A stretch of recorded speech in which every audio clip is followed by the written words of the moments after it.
Sí, quédate en casa, cuida tu salud y la de los demás. Sí, quédate en casa, pronto todo estará mucho mejor. Reciban un cordial saludo de la Secretaría de Cultura del Estado de Coahuila y de este hermosísimo Museo General Francisco Villa, que hoy, con motivo del Mes Internacional de los Museos, todo este mes de mayo, y además del Día del Patrimonio Cultural, hemos preparado esta plática que esperemos que sea de su agrado. Mi nombre es Ramiro Flores Morales. Soy profesor, ingeniero y cronista de este bello municipio. En este bello museo, aquí en Sabinas, Coahuila, hace 100 años que el general Francisco Villa vino a este municipio, a esta entonces villa, a firmar su armisticio. ¿Qué significa eso? A entregar las armas. ¿Y qué pasó con eso? Se terminó la revolución que en 1910 había iniciado y terminó hace 100 años, en 1920.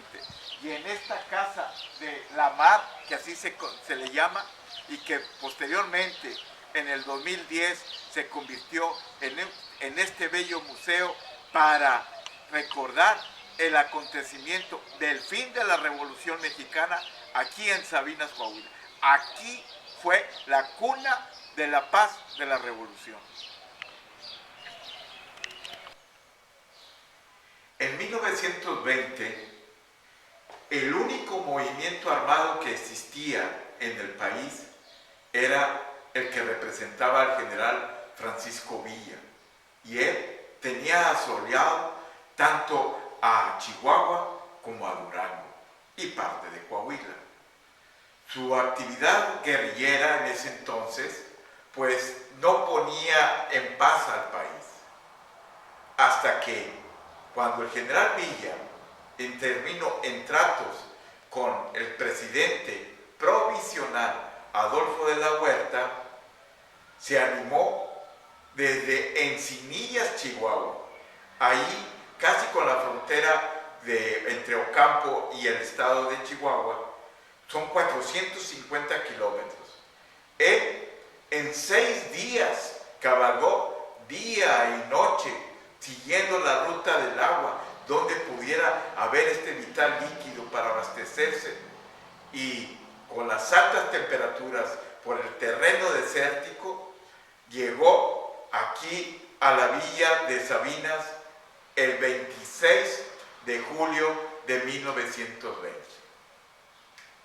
En esta casa, en la Casa La Mar, hoy Museo General Francisco Villa, él se hospedó aquí.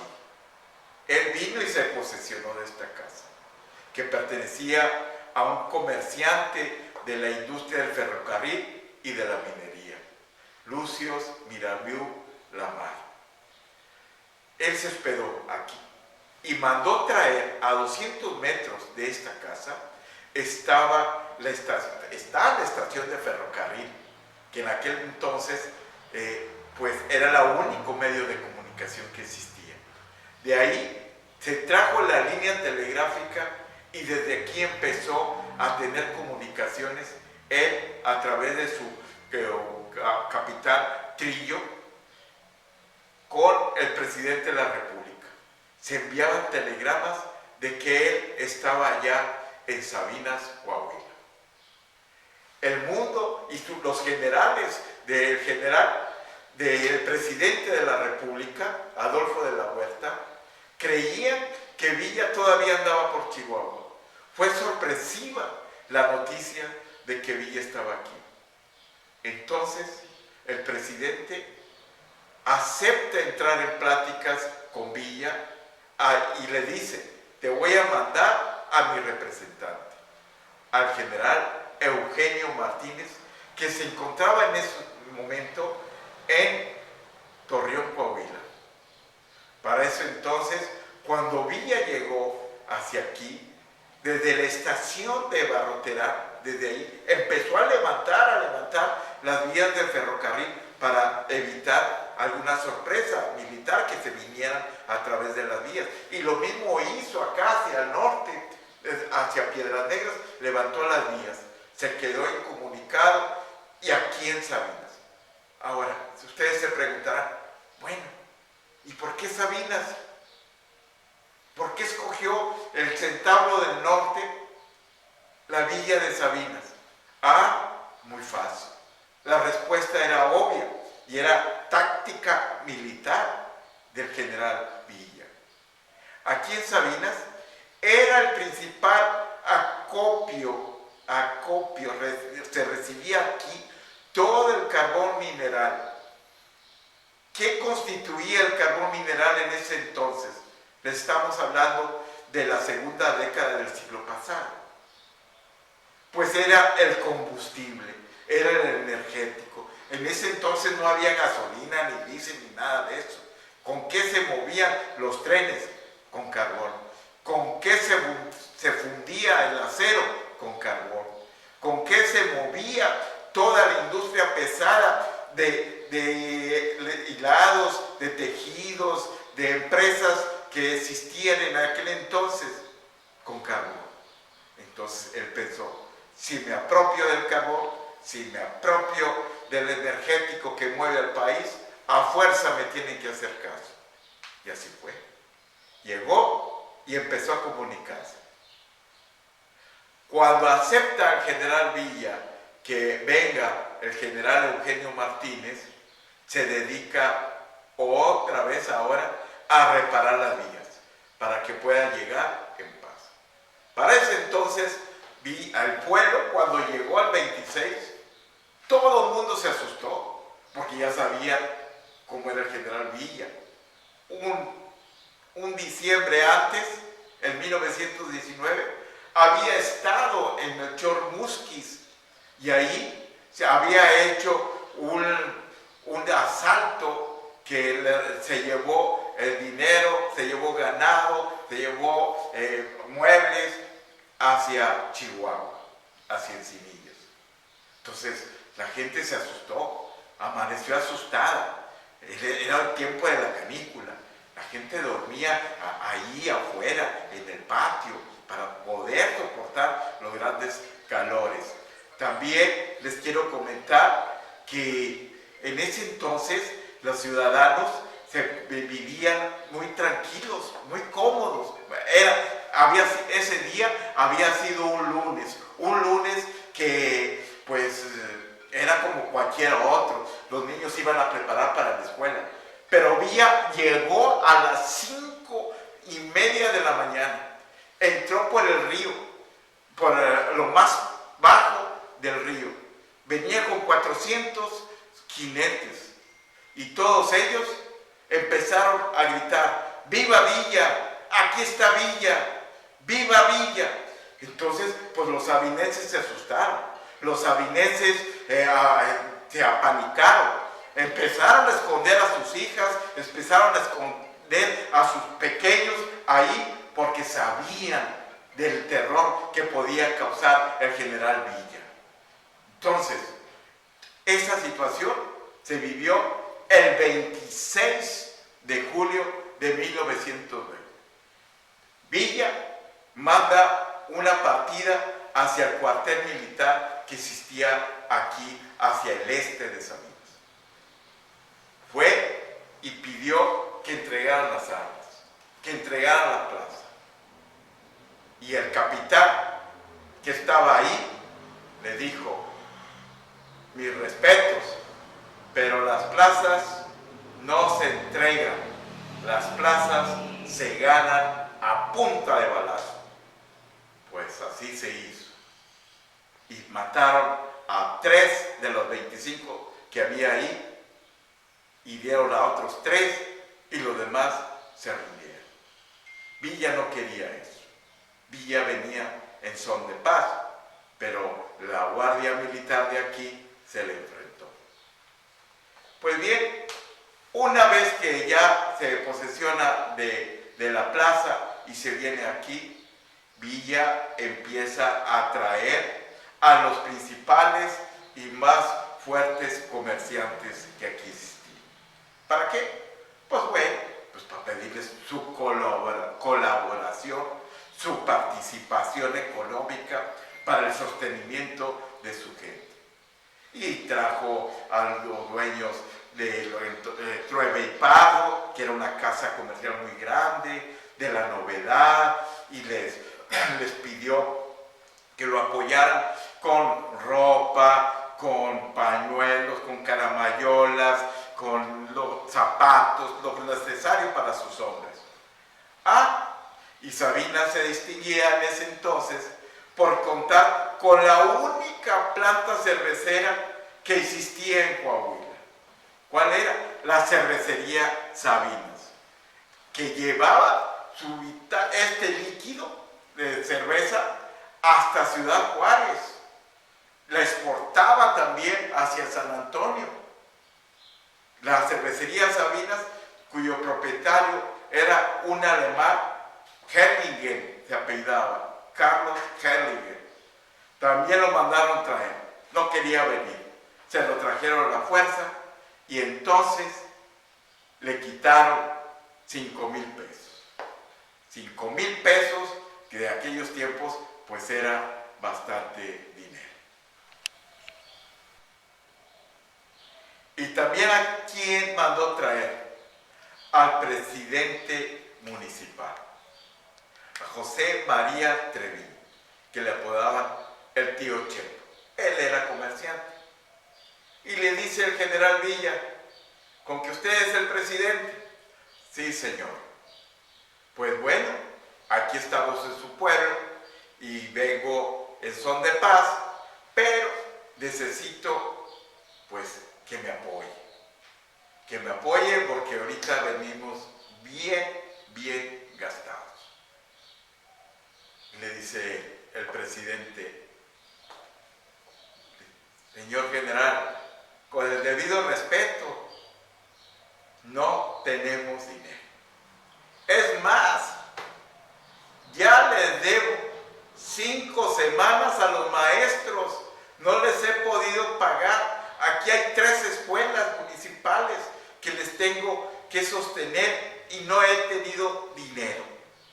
Te recuerdo que el año pasado vivimos la peor epidemia, la de la fiebre española, la gripe española, la muerte del trancazo. Y aquí en el municipio nos causó 600 muertes. No hay dinero. Se cerraron las minas, se cerró toda la producción de carbón por esa pandemia que existió. Tan fregado está así la cosa, le dijo el general. Así es, señor. ¿Y pues cuánto le debe a los maestros? Pues como 1,500 pesos. ¿Tanto así? Sí, son 3 escuelas. Muy bien. A ver, capitán Trillo, le dijo a su secretario, tráigase ese dinero para acá, porque yo he luchado por este país, pero he luchado más para que los huercos no sean tan mensos como uno. Quiero que los estudiantes, que los niños, que los jóvenes sean mejores que uno, y yo no voy a ser la causa de ello. Páguele a los maestros, señor presidente, y que sigan las escuelas trabajando.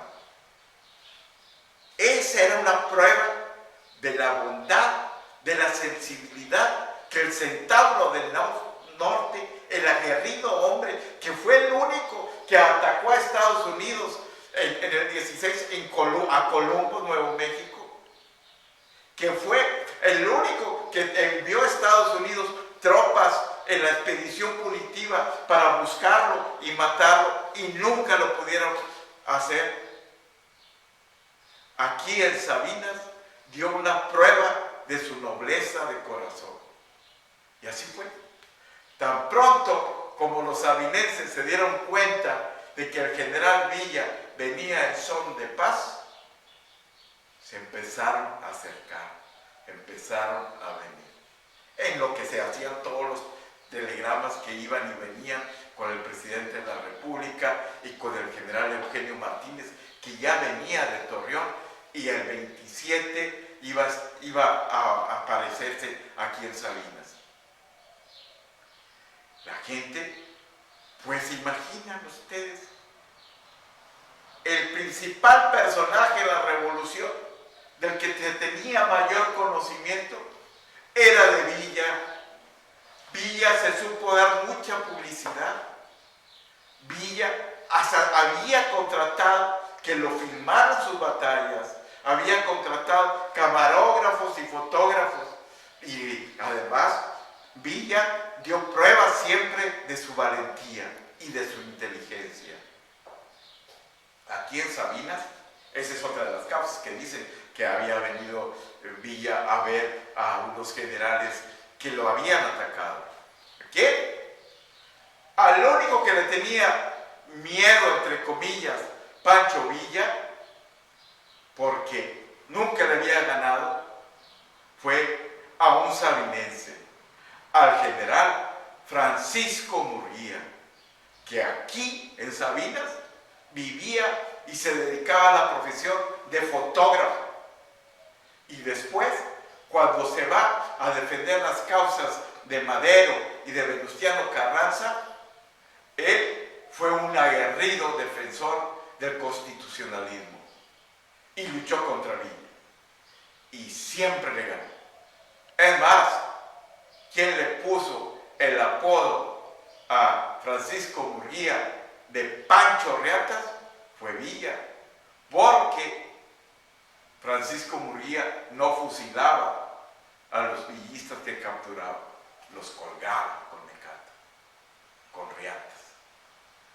Pues bien, Villa se dejó querer aquí en Sabinas. Aquí nunca durmió en esta casa. ¿Sí?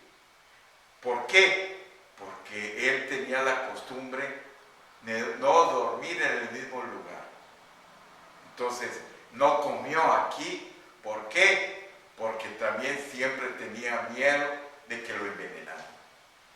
Entonces, él estaba aquí, recibió gente, le pedían que se tomaran fotografía. No había celulares, no había cámaras de las de ahora. Tenían que traer un aparatote grandote y luego tomarse la fotografía.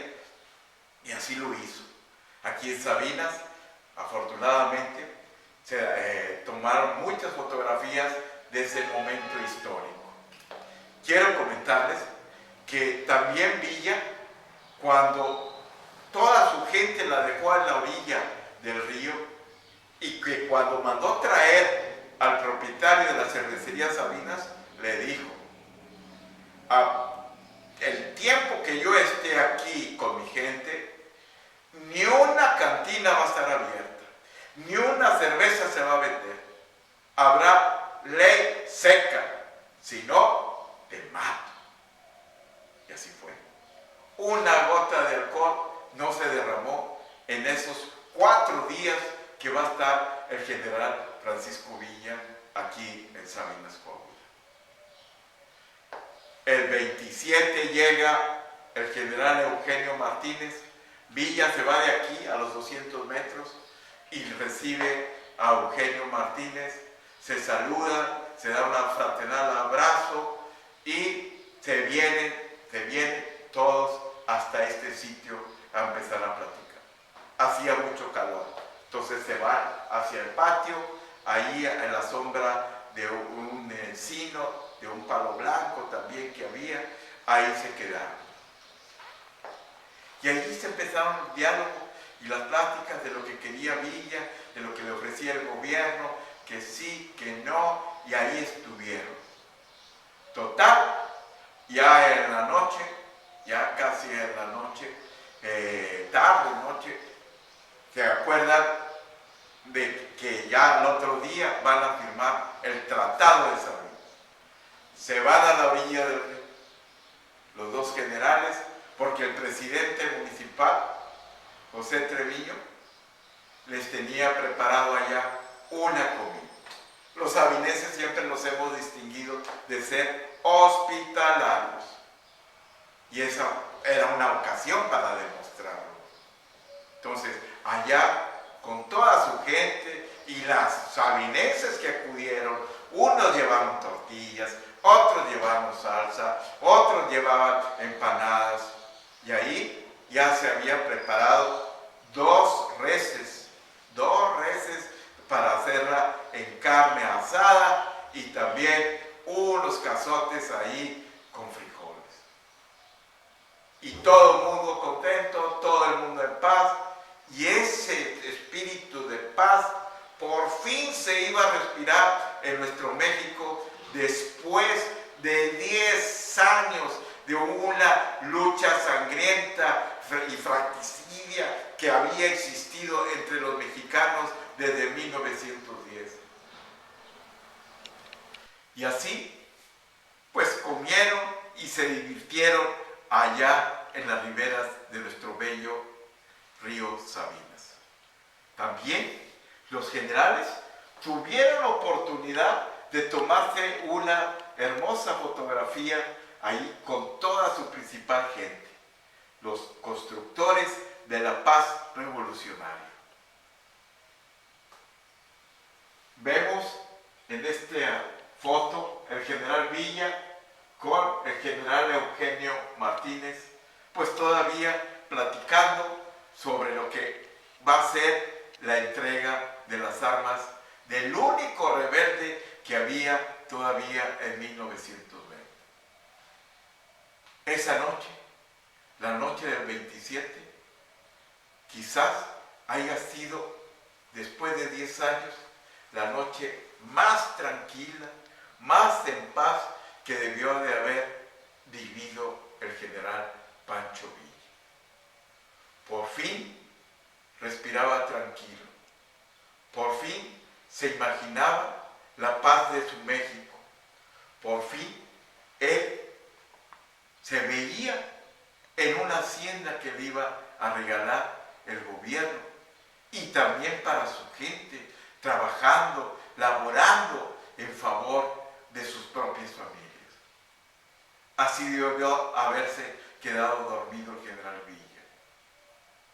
Y el otro día, en la mañana, a las 11 de la mañana, se dan cita aquí tanto la gente del general Eugenio Martínez y Pancho Villa y firman los acuerdos de la paz. Los acuerdos denominados los tratados de Sabinas, firmados el 28 de julio de 1920. Estos tratados nada más tienen 5 puntos. La primera, Villa se compromete a entregar las armas. La segunda, el gobierno federal le entregará a Villa y a su gente tierras para que los trabajen, y a Villa le entregará la hacienda de Canutillo. La tercera, le entregará 1 año de haberes, o sea, de salarios, a toda la tropa del general Villa. Otra, le proporcionará al general Villa, 1, su grado militar, y 2, una escolta de 50 soldados que dependerán del mismo gobierno, de la Secretaría de Guerra y de Marina. Y la quinta, aquellos villistas que quieran seguir participando en la carrera militar serán recibidos con los mismos grados. Eso fue el tratado que firmaron Villa y Eugenio Martínez en representación de Adolfo de la Huerta, presidente de México. Y ese 28 de julio de 1920 termina el movimiento armado iniciado por Francisco Ignacio Madero González. Y termina el movimiento constitucionalista iniciado por don Venustiano Carranza. Y termina, por fin, la Revolución Mexicana. ¿Dónde terminó? Aquí, en Sabinas, Coahuila, donde se firmó en esta hermosa casa, hoy museo del general Francisco Villa. Y pues bueno, espero que esta plática les haya sido de su agrado y el nombre de la Secretaría de Cultura y del Museo General Francisco Villa, pues les damos las cordiales gracias y les decimos, quédate en tu casa.